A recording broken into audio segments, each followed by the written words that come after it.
back to another episode of Project Explorer, my weekly mod and update series on my 2003 Explorer Sport Track. So today's video is going to be talking more about the powertrain of a sport track, the first gen in particular, than actually talking about the truck itself. Because there's not really much to talk about it now. We're still waiting to get the money together to get the mods done. For those of you who don't remember what I'm going to do, I'm just going to go ahead and point it out again. Ford ST badge right up in here somewhere, down here in the bottom right hand corner of the grill. We're going to get a front license plate. I was debating a windshield banner. I'm probably going to look into some different ones. It's quite simply because the one I designed no one really liked. Getting from my parents, actually. I don't think I mentioned this, but surprise, surprise, my parents are buying me new wheels for a graduation gift. I graduate this year, for those of you who didn't know, so graduate high school at least.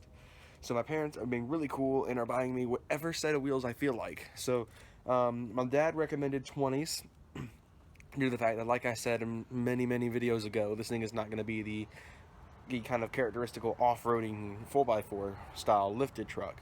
This is actually a low-riding sport truck that's going to have the characteristics of, say, a Mustang, but with 4 doors, a truck bed, and a very similar setup is what I'm trying to get with. I'm trying to get a 4-door Mustang, basically. A lot bigger for Mustang, I might say.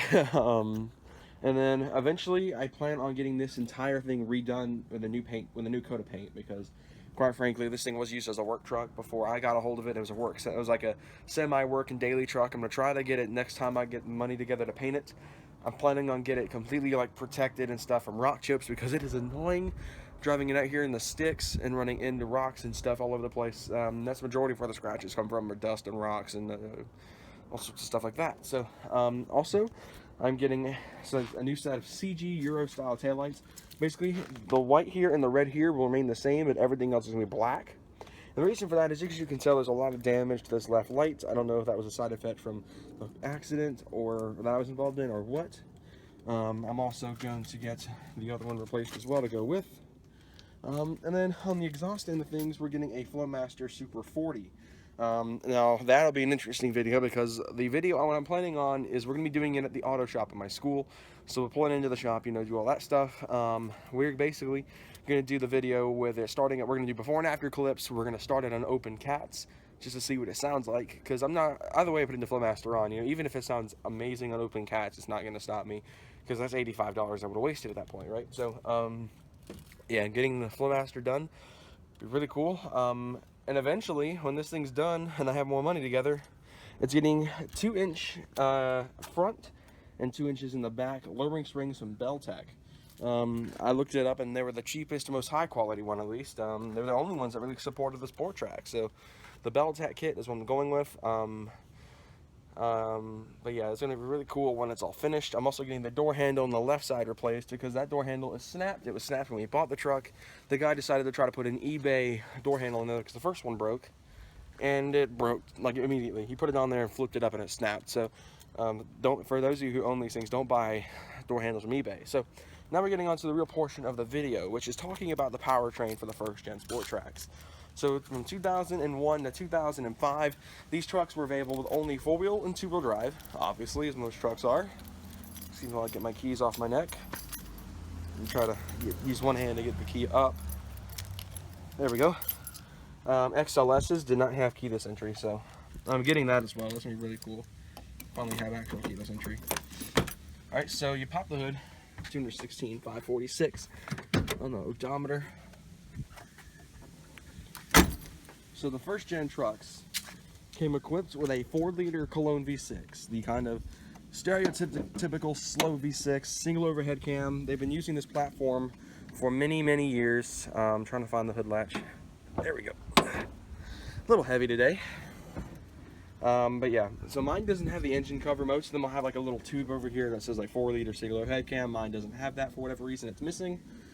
But the 4-liter single overhead cam was probably one of the most bagged on engines that Ford ever made. The entire 4-liter lineup in general, from the overhead valve forward. The reason for that is because they are rather slow. This one from the factory only put out about 210 horsepower from the factory, but it produced a lot of torque. This made it more applicable to put in this platform, this chassis in the first place.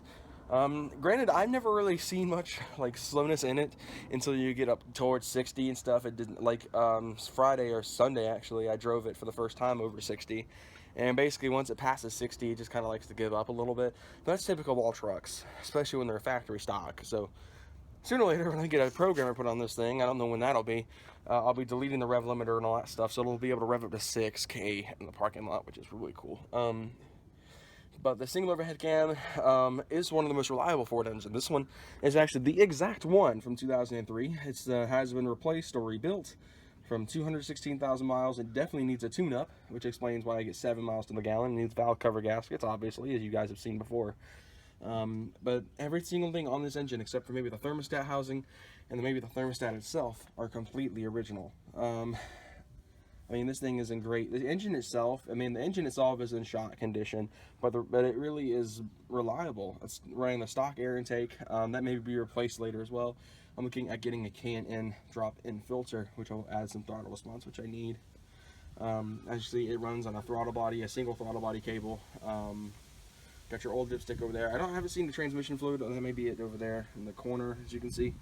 But the 4-liter single overhead cam was used in the Sport Track, the Explorer platform, the Explorer Sport, which is the basically two-door SUV version of this, and the V6 Mustang of the same time period. Basically, if you had a V6 Mustang between 95 and basically the S95, the beginning of the next generation after, which I believe was like the S185 or something like that. I don't know. I'd have to look it up.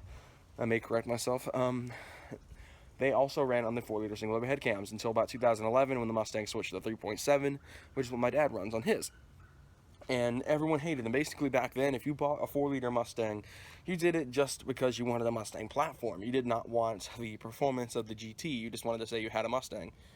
And granted, don't get me wrong, the 4.0 can be built. In fact, I was looking the other day at a Vortec supercharger kit, which would boost horsepower. I think it was mounted somewhere up in here, but it would give this thing a ton of horsepower out of the box. And I'm a big centrifugal supercharger guy. I grew up like, if I went supercharger, I would always think positive displacement, root style, twin screw, whatever.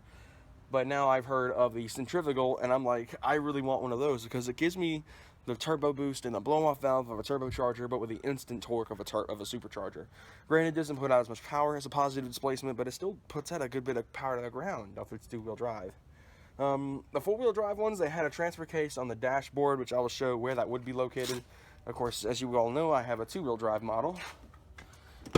So the transfer case would be located right up in here.